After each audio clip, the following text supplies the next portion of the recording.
नमस्कार दोस्तों, आप सभी का आपके अपने YouTube चैनल जीएस दरबार में हार्दिक स्वागत है। मेरा नाम है आशीष। दोस्तों, हम लोग एसएससी जीडी की तैयारी कर रहे हैं और जिसमें अभी तक हम लोग जीके और जीएस से संबंधित जो है 20 महत्वपूर्ण प्रैक्टिस सेट कर चुके हैं।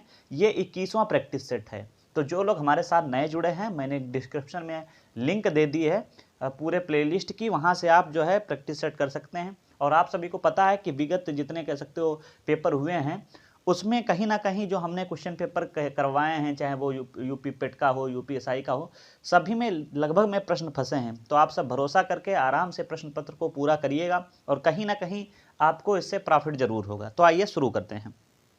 सबसे पहला प्रश्न है कि भारतीय राष्ट्रीय कांग्रेस की स्थापना कब हुई?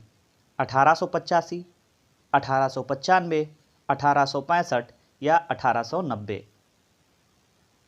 तो आप सभी को पता है इसका सही जवाब क्या हो जाएगा। 1885 में जो है भारतीय राष्ट्रीय कांग्रेस की स्थापना हुई थी। वैसे तो इसका नाम कांग्रेस था, लेकिन भारतीय राष्ट्रीय कांग्रेस दादा भाई नौरोजी ने इसमें जोड़ा था और प्रथम अध्यक्ष व्योमेश चंद्र बनर्जी थे।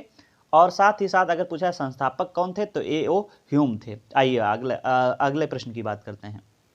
प्रश्न संख्या 2 है कि निम्नलिखित युगों में से सिंधु सभ्यता किस युग में पड़ती है? ऐतिहासिक काल, प्रागैतिहासिक काल, उत्तर ऐतिहासिक काल या आद्य ऐतिहासिक काल? तो सिंधु घाटी सभ्यता का सही जवाब क्या हो जाएगा? आद्य ऐतिहासिक काल में पड़ती है। ऑप्शन डी इसका सही जवाब है। प्रश्न संख्या 3 है कि निम्नलिखित में से कौन सा आश्रम इंद्रियों पर संयम रखने और बौद्धिक विकास करने की शिक्षा देता है? ब्रह्मचर्य, गृहस्थ, वानप्रस्थ और संन्यास? तो जो ब्रह्मचर्य है वो जो है इंद्रियों पर संयम करने या संयम रखने और बौद्धिक विकास के लिए शिक्षा देता है। तो ऑप्शन ए सही जवाब है। प्रश्न संख्या 4 है कि भारतीय संविधान में मूल अधिकारों का वर्णन किस भाग में किया गया है? भाग 2, भाग 3, भाग 4 या भाग 7? तो ये तो सभी को पता होगा कि मूल अधिकारों का वर्णन जो है भाग 3 में किया गया है। ऑप्शन बी इसका सही जवाब है। आइए प्रश्न संख्या 5 की बात करते हैं कि संसार का सबसे बड़ा फूल कौन सा है? कमल, रेफ्लिसिया, कैक्टस, इसके अलावा रजनीगंधा? तो बताएं इसका सही जवाब क्या हो जाएगा। बिल्कुल सही, रेफ्लिसिया जो है ये विश्व का सबसे बड़ा फूल है। प्रश्न संख्या 6 है दिल्ली के किस सुल्तान को उसकी उदारता के कारण लाख बख्श पुकारा जाता था? कुतुबुद्दीन ऐबक, इल्तुतमिश, गयासुद्दीन तुगलक या अलाउद्दीन खिलजी? तो इसका सही जवाब क्या हो जाएगा? कुतुबुद्दीन ऐबक, जिसे लाख बख्श भी कहा गया था और इसने सिपा सालार की भी कह सकते हो जो है उपाधि धारण की थी। इसलिए लाख बख्श इसलिए कहा जाता था क्योंकि जब ये गद्दी पर बैठा था खूब जो है इसने चांदी के सिक्के, सोने के सिक्के बंटवाए थे अपने क्षेत्र में। क्योंकि आप सभी को पता है कि यह जो है गुलाम था, किसका था? मोहम्मद गौरी का। तो मोहम्मद गौरी ने इसको दिल्ली वाला क्षेत्र दिया था और इसी के खुशी के चलते इसने जो है सिक्के वगैरह बांटे थे, इसलिए इसे लाख बख्श जो है वहाँ की जनता ने कहा था। प्रश्न संख्या 7 है भारत में राष्ट्रीय आय का आकलन कौन करता है? ये कह सकते हो क्वेश्चन अगर देखा जाए, अगर आज तक की अगर 100 प्रश्न पत्र आए हैं तो उसमें कह सकते हैं 95 प्रश्न पत्र में अगर अर्थशास्त्र से क्वेश्चन बना है तो ये क्वेश्चन जरूर आया है। तो आप इसको जरूर जो है याद रखें कि भारत में राष्ट्रीय आय का संकलन कौन करता है? योजना आयोग, वित्त आयोग, भारतीय सांख्यिकी संस्थान या केंद्रीय सांख्यिकी संगठन? तो इसका सही क्या जवाब है? केंद्रीय सांख्यिकी संगठन। ऑप्शन डी इसका सही जवाब है। प्रश्न संख्या 8 है कि चमगादड़ निम्नलिखित किस कारण से अंधेरे में उड़ सकते हैं? वे अंधेरे में वस्तुओं को देख सकते हैं, उनकी टांग कमजोर होती है और भूमि पर परभक्षी उन पर आक्रमण कर सकते हैं, ये रोशनी की कौंध उत्पन्न करते हैं, वे पराश्रव ध्वनि तरंगे उत्पन्न करते हैं? तो अंधेरे में क्यों उड़ सकते हैं? वे पराश्रव ध्वनि तरंगे उत्पन्न करते हैं। ऑप्शन डी इसका सही जवाब है। आइए प्रश्न संख्या 9 की बात करते हैं। किस देश में कुल क्षेत्रफल का सर्वाधिक प्रतिशत वनाच्छादित है? Yuan, Japan, Indonesia, Suriname? तो सही जवाब क्या हो जाएगा? सूरीनाम देश एक ऐसा है जहां पे ज्यादातर क्षेत्र में क्या है? वन है। तो ऑप्शन डी इसका सही जवाब है। प्रश्न संख्या 10 है कि भारत के संविधान का ढांचा तैयार करने के लिए संघीय व्यवस्था की योजना किस देश से ली गई थी? USA, UK, Canada, Switzerland. तो बताएं इसका सही जवाब क्या होगा? बिल्कुल सही, इसका सही जवाब हो जाएगा स्विट्जरलैंड। ऑप्शन डी इसका सही जवाब है। प्रश्न संख्या 11 है कि गैस के गुब्बारों में हाइड्रोजन गैस की जगह हीलियम गैस का प्रयोग किया जाता है क्योंकि यह हाइड्रोजन से हल्की होती है, हाइड्रोजन से अधिक प्रचुरता में पाई जाती है, अद्वाहा है या अधिक स्थायी है। तो इसका सही जवाब है या अधिक स्थायी है, तो ऑप्शन डी इसका सही जवाब है। प्रश्न संख्या 12 है कि फलों को कृत्रिम रूप से पकाने के लिए प्रयुक्त गैस है। यह भी बहुत बार प्रश्न पूछा गया है। ऑप्शन है एसिटिलीन, मेथेन, एथेन, ब्यूटेन। तो इसका सही जवाब क्या है? एसिटिलीन। ऑप्शन ए इसका सही जवाब है। प्रश्न संख्या 13 है कि 3 बीघा कॉरिडोर जोड़ता है भारत और पाकिस्तान को, भारत और चीन को, बांग्लादेश और पाकिस्तान को या बांग्लादेश और भारत को। तो इसका सही जवाब हो जाएगा बांग्लादेश और भारत को। प्रश्न संख्या 14 है कि किस क्षेत्र से उत्कृष्ट कार्य को पुलित्जर पुरस्कार के लिए मान्यता दी जाती है? तो बताना है कि पुलित्जर पुरस्कार किस क्षेत्र में दिया जाता है? विज्ञान और प्रौद्योगिकी, साहित्य और पत्रकारिता, अंतर्राष्ट्रीय समझबूझ या पर्यायवाची अध्ययन के लिए। तो पत्रकारिता के क्षेत्र में दिया जाता है, साहित्य और पत्रकारिता ऑप्शन है, तो इसका मतलब 20 का सही जवाब है।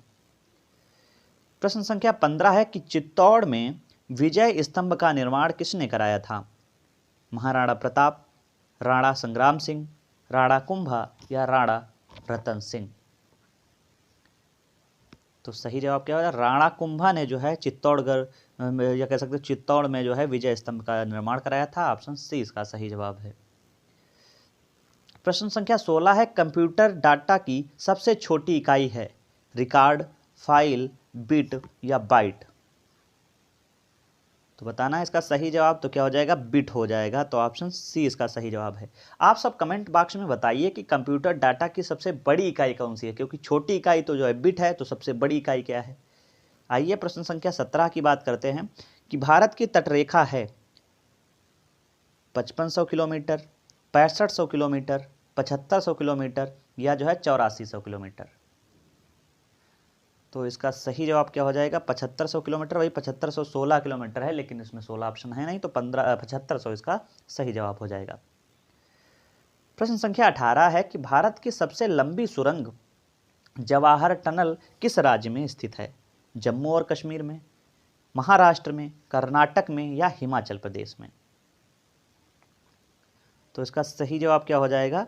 जो जवाहर सुरंग है ये भारत की सबसे लंबी सुरंग है और कहाँ है? तो जम्मू और कश्मीर में है। ऑप्शन ए इसका सही जवाब है।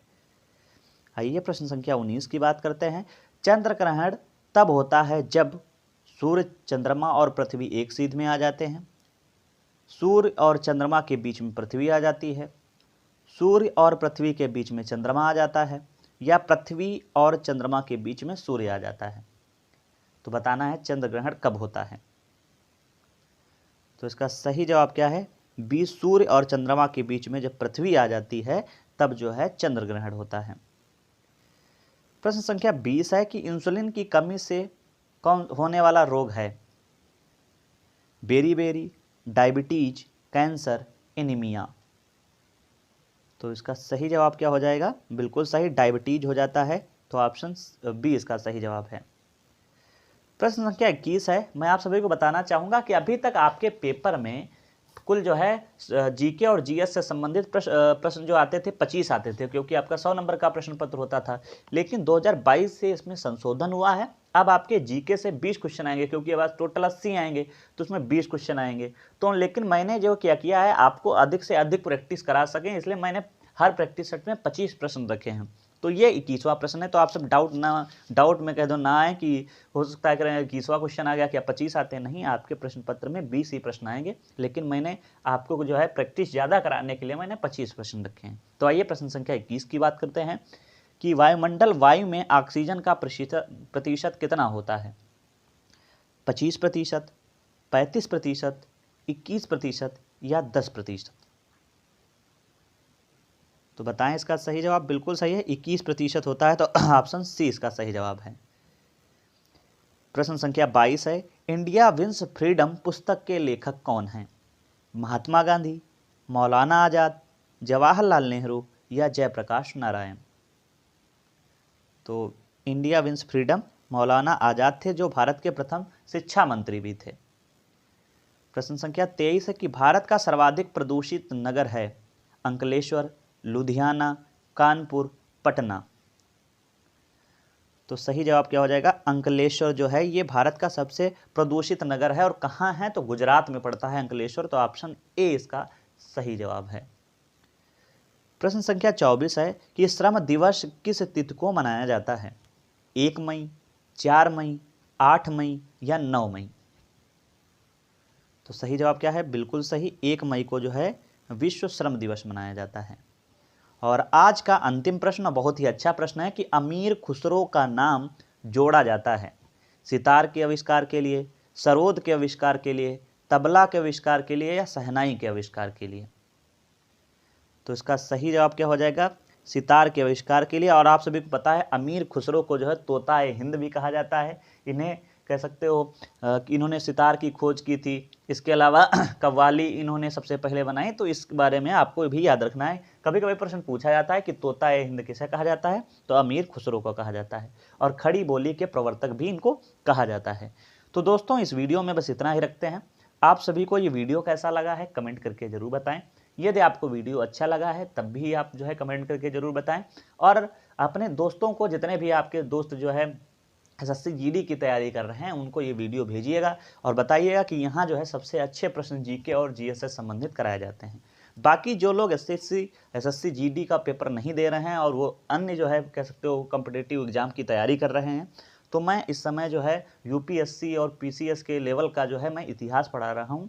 तो आप सब प्लेलिस्ट में जाके वहाँ पे मैंने आधुनिक भारत पढ़ाना शुरू किया है। वहाँ से आप विस्तृत रूप से इतिहास के बारे में पढ़ सकते हैं। तो दोस्तों इस वीडियो में बस इतना ही रखते हैं। वीडियो के लास्ट तक जुड़े रहने के लिए आपका बहुत बहुत धन्यवाद। जय हिंद, जय भारत।